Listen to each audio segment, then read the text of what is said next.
you for joining me, everyone. Charles Moscowitz here. Thank you for joining me. Um, will the Palestinians ever make peace with the Israelis? Um, Jared Kushner is heading a commission to try to develop the latest peace plan of a series that actually go all the way back to the turn of the 20th century, and with the hope that the Palestinians might consider a peace agreement with Israel. They never have in the past.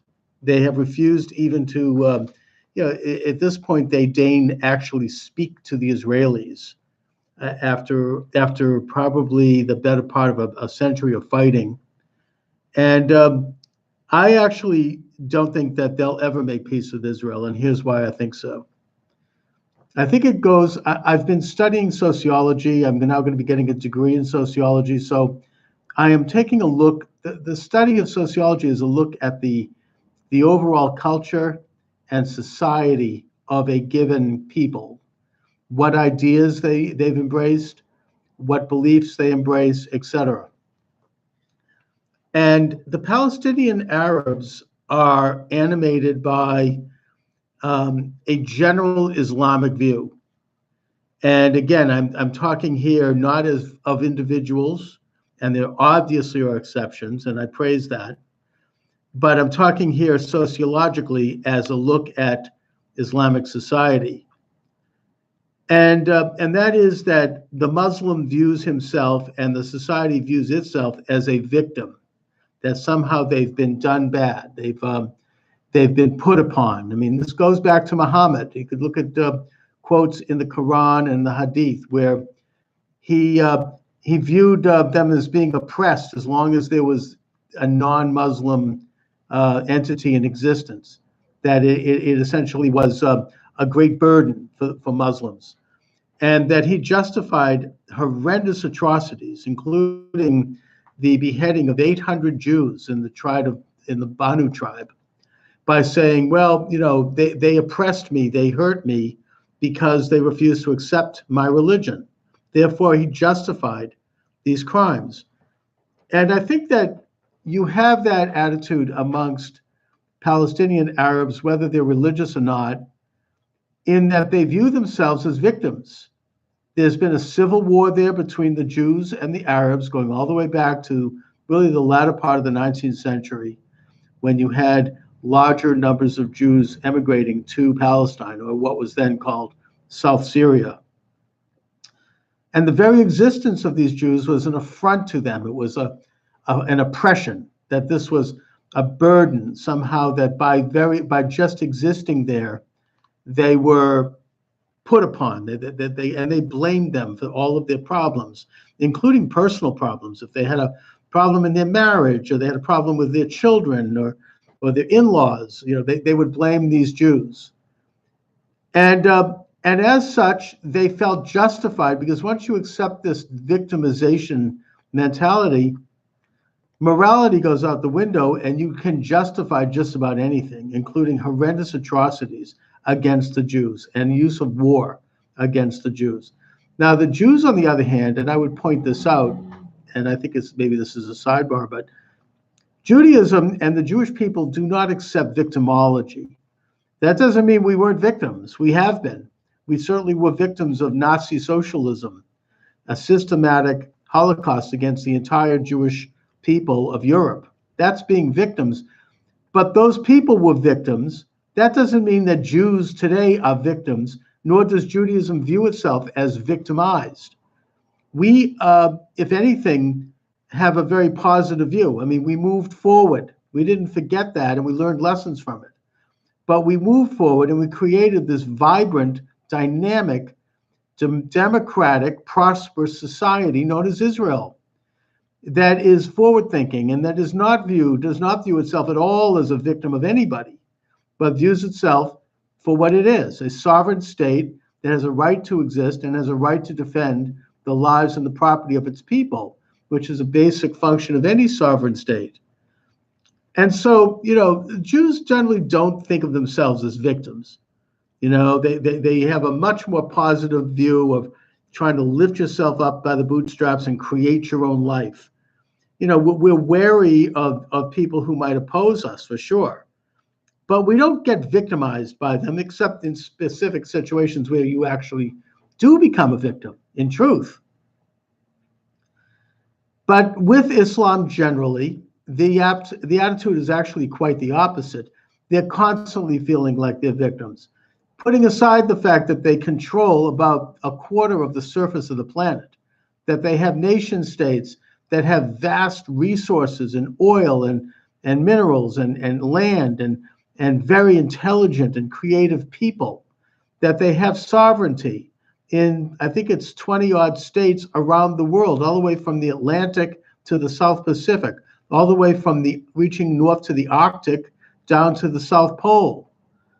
Putting that aside, somehow they view themselves as victims, and they perpetrate that victimology by justifying terrible crime and atrocity in its name. Because after all, if you're a victim, you have a right to rise up and use any means possible to try to end this perpetual state of victimhood, which never ends. And that's the view of the Palestinians. They cannot countenance the idea that there might be a sovereign state in their midst that is not Islamic. The very existence of Israel, alone as a Jewish state, is an affront to them and to their victimology. It feeds into their idea that somehow they're put upon, and that the existence of this reminds them of how much suffering they're doing and how horrible their life is.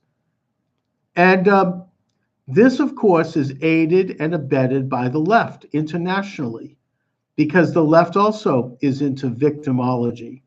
They want to work with people who will feel that they've been victims. Never mind whether they actually are victims, but the very embrace of this idea that someone is victimized, I suppose, in the left by people who are successful in business, capitalists, that somehow they feel justified and in fact quite righteous in their desire to destroy those who they view as victimizing them. It's this really strange and very dangerous and toxic ideology that has allowed the left to enable the Islamic extremists, and that the Islamic idea, while not all Muslims are extreme, fortunately, the idea, the philosophy, the sociology, if you will, is involved in this idea of victimhood. So as long as the Palestinians have this view of themselves as victims, they'll never make peace with Israel. They will never accept the fact that Israel exists and try to come to terms with the fact that they've largely lost the war. They tried to destroy Israel and they failed. They tried to create a Palestinian state there and they did not. And to simply come to terms with those realities and then make something of their lives. I mean, this peace arrangement is extraordinary by any standards. What is it, $50 billion to develop Palestinian infrastructure, Palestinian businesses, Palestinian transport, and with investment coming in from all over the world. But that doesn't matter, because to give up the victimized status, I mean, that would really be giving it up. It would mean that they would have to look at their entire ideological cage, their entire life, the way they look at the world, and that would be shaken, and they might have to change that, and they will not do that any more than you'd find a left-winger would do that. They'll continue to support policies that fail, and then when those policies fail, it feeds more into their victimizing. Never mind the fact that they're responsible for those policies.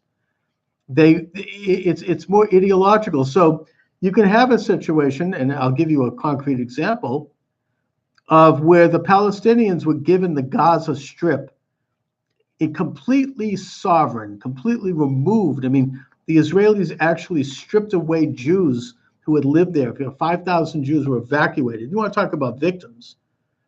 They had created businesses and families. They were removed forcibly in some cases from the Gaza. Most of them left voluntarily. And then these properties and this land was handed over to the Palestinian Authority with training of their police, with money pouring in from all over the world. People need to realize that Gaza is not an oppressed, poor place. It is beachfront property. It is just as successful potentially as Israel is. And they could have turned that into like a Hong Kong, but instead they continued to feel victimized. Why? Because they didn't have all of Israel. They didn't destroy the state of Israel. That's the only way they could alleviate this sense of grievance, this miserable feeling like somehow someone's putting upon them.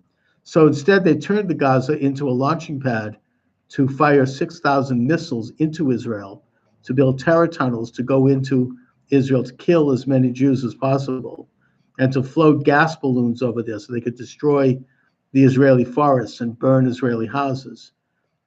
And then when Israel retaliates, of course, that feeds more into this victimization, cycle. I mean, that then Israel retaliates, then Palestinians get hurt. Some innocent people, unfortunately, are killed. And you can point to it and say, you see, we are victims. Look at this. And it just creates an ongoing cycle. That's something that I don't think Israel will ever be able to appease, nor should it, nor should any of us in life. All they can do is continue to conduct their affairs in their own interest, and that includes establishing some level of sovereignty for Palestinian majority areas in Israel today, in Judea, Samaria, and Gaza. Whether the Palestinians want that or not, it's in Israel's interest to do that. They don't need to be there administering Palestinians. Let the Palestinians administer themselves, and some of them very well may overcome this victimized idea and perhaps start to prosper. Although I'm not all that optimistic about that. And certainly their leadership, I'm very pessimistic about their ability to come to terms with any of it. So unfortunately, the proof of this, of my thesis here, is that their leadership is rejecting again this wonderful, incredible offer. They are a defeated nation. They're being handed over this huge benefit. It would be like handing Nazi Germany, after they were defeated, some great, $50 billion to start a new society that might not have absolute sovereignty, but could exist. And they don't have the ability to accept it because, I believe, of this really toxic and negative and destructive victimology of philosophy. Anyway, thanks for watching, everyone. Have a great afternoon.